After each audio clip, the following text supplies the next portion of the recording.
Tourism in Egypt is suffering from insecurity 2 years after the Arab Spring revolution here. These days, there are more rent-a-camel owners around than customers. At the only original wonder of the ancient world that still stands, the Great Pyramid of Giza, business is hurting. Tourism brings in around 10% of the country's income and accounts for 12% of Egyptian employment. The year before the Arab Spring uprisings, 2010, it rang up €9.5 billion with around 15 million tourists. The revolution early in 2011 would see a 30% dive in receipts, although last year saw a 16% recovery. The Islamic government forecast for 2020 is double the number of tourists, 30 million. But that will depend on political stability.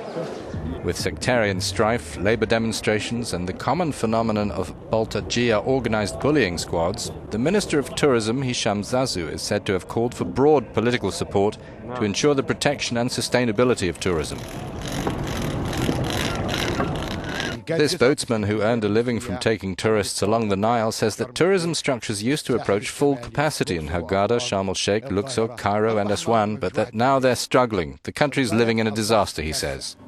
Several countries' authorities advise against travel in some parts of Egypt, warning of terrorist and criminal threats to tourists like this one. A little bit scared about the political situation, but she trusts the guy, and that's why we are here, and we feel it very, very good. An Egyptian web page suggests travellers consult advice from UK, US and Canadian government sources and points out that conventional holiday insurance does not cover dangers such as riots.